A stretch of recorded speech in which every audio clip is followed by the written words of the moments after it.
길고 긴 추석 연휴 민심이 어디로 향할지 좀 지켜봐야 되겠고요. 이제 인사청문회 얘기를 좀 해보겠습니다. 오늘 국무위원 인사청문회 신원식 국방장관부터 열렸는데, 자 여야 모두 신 후보의 과거 언행이나 가치관 등을 놓고 거센 공방을 벌였습니다. 인사청문회에서 나온 발언들을 좀 소개해드리면요.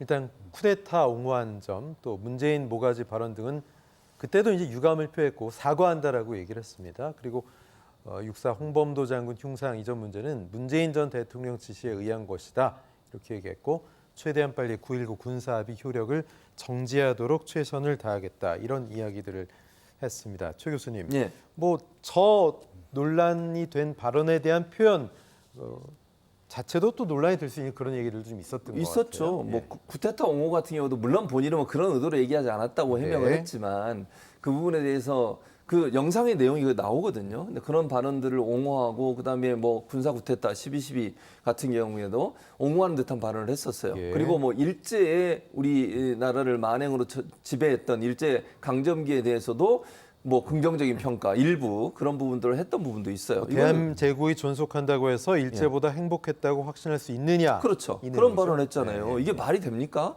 우리 국민들의 마음에 정말 대못을 박는 거잖아요.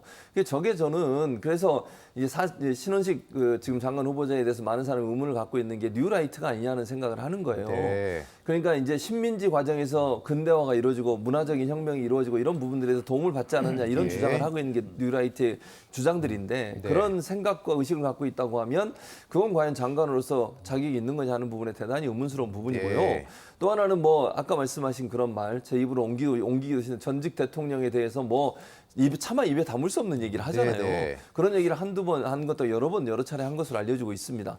그렇다고 하면 그럼 예전에 했던 발언이니까 국회의원 되기 전에 했던 발언이니까 이런 발언으로 해결될 수 있는 문제는 아니다. 네. 국민들을 관점에서 봤을 때 장관 후보로서 자격이 없다 이렇게 예. 보여집니다.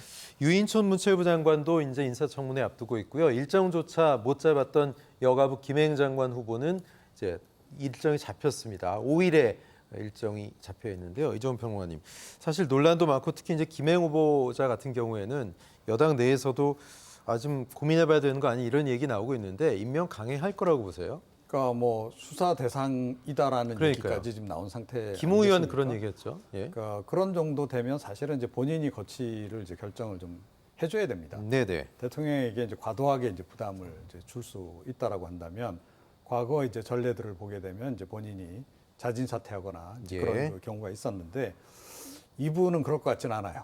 그럴 것 같지는 않고 그 동안에 이제 어떻게 살아왔는지 이번에 사실은 보도가 나오는 과정을 통해서 우리가 어느 정도 확인을 다 했잖아요. 그렇죠. 그러니까 뭐 직원들 급여 제대로 지급이 안 되는 상태에서도 예. 본인은 뭐 부회장으로서 뭐 받을 거 다 받고 이제 그랬단 말이에요.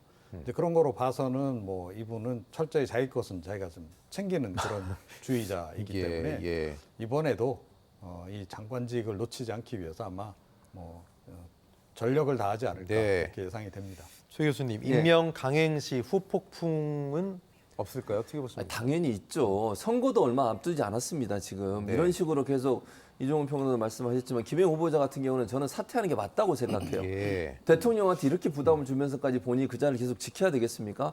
계속 나오잖아요. 한두 번도 아니라 네. 사실은요. 유인촌 장관 처음 임명한다고 했을 때 유인촌 장관이 제일 문제일 거라고 생각했어요. 후보자가. 지금은 유인촌 전 장관이 후보자죠. 지금 예, 후보자 예. 이름은 나오지도 않아요. 그러니까요. 신원식 김행 두 분이 너무 여러 가지 얘기들이 나오게 되니까 이거는 아니 인적 쇄신이라고 하는 거니까 장관을 새로 교체한다는 것은요. 네. 어려운 상황에서 인적 쇄신을 통해서 국민들한테 변화되는 모습을 보여줘야 되는데 더 안 좋은 상황까지 끌고 가고 있는 상황이에요. 네. 대통령이 결단해야 한다고 보고요.